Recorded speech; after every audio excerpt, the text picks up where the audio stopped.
Good morning students. आज हम आपको पार्ट 2 नारी शक्ति का प्रतीक कृष्णा पेज नंबर 13 पढ़ाएंगे। देखें, अपनी अपनी बुक खोलेंगे और देखेंगे। शुरुआत में ग्राहक अचार खरीदने में क्या करते थे? आनाकानी करते थे कि पता नहीं कैसा अचार होगा, हम इसे क्यों खरीदें। लागत के मुकाबले कोई खास कमाई नहीं हो पाती थी। इस बीच में उन्हें बताया कि कृषि विज्ञान केंद्र में सरकार की तरफ से महिलाओं को अचार व जूस बनाने का प्रशिक्षण दिया जा रहा है,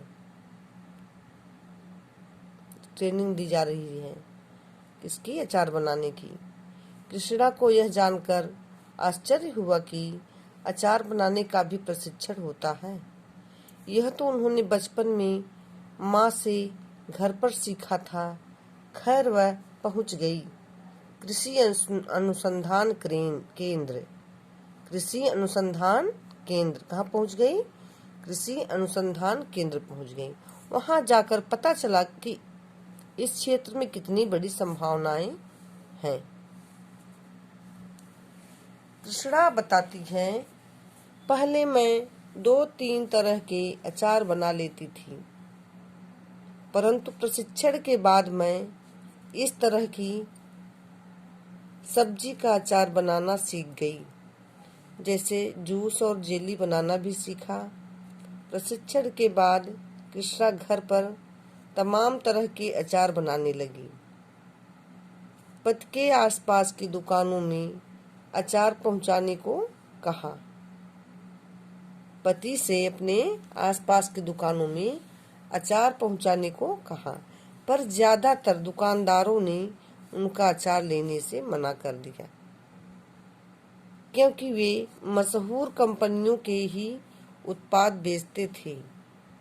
ब्रांड होती है ना कि सब चीजों की, उसी तरह से दुकान वाले मशहूर कंपनियों के ही उत्पाद बेचते थे। मगर कृष्णा निराश नहीं हुई।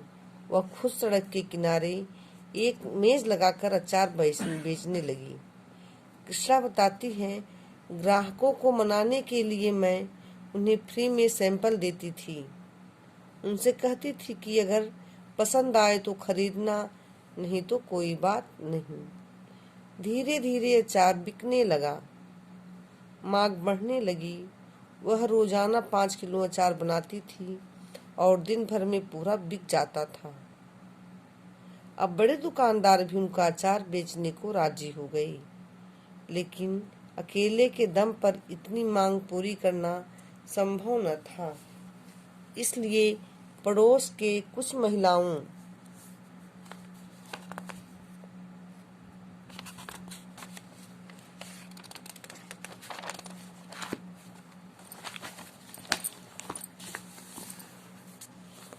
को भी इस काम में शामिल कर लिया। काम बढ़ता गया। उनके अचार की सबसे बड़ी खूबी यह थी कि उसमें घर जैसा स्वाद था। उन्होंने हमेशा अच्छी गुणवत्ता की सामग्री का इस्तेमाल की, साफ सफाई का खास ध्यान रखा। 5 साल में मांग इतनी बढ़ गई कि घर छोटा पड़ने लगा।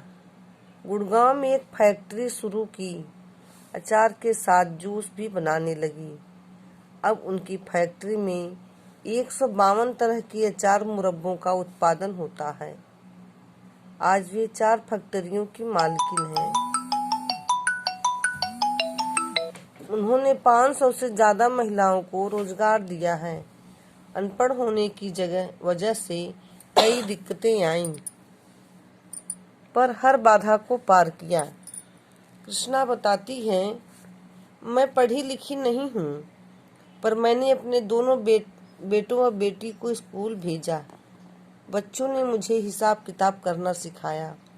कृष्णा की कामयाबी की कहानी पूरे दिल्ली एनसीआर में मशहूर हो गई। वर्ष 2014 में हरियाणा सरकार की तरफ से इनोवेटिव आइडिया के लिए उन्हें चैंपियन किसान महिला अवार्ड दिया गया। क्या दिया गया? चैंपियन किसान महिला अवार्ड दिया गया। ये ग्रामीण महिलाओं को स्वरोजगार की ट्रेनिंग भी देती हैं। 2017 ईस्वी में उन्हें नारी शक्ति अवार्ड से सम्मानित किया गया। कृष्णा कहती हैं अपने अचार के बिजनेस कृष्णा कहती हैं अपने अचार के बिजनेस को एक इंडस्ट्री के रूप में देखना चाहती हूँ। मेरा सपना है कि मेरे बाद यह कारोबार चलता रहे ताकि मेहनतकश महिलाओं को रोजगार की कमी न रहे। महिलाएं आगे बढ़ेंगी तभी यह देश आगे बढ़ेगा।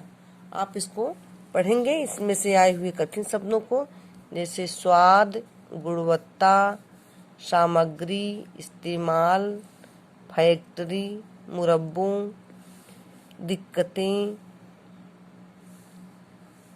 अवार्ड, स्वरोजगार, ग्रामीण, इंडस्ट्री आदि शब्दों को अपनी रफ कॉपी में लिखकर अभ्यास करेंगे। ओके।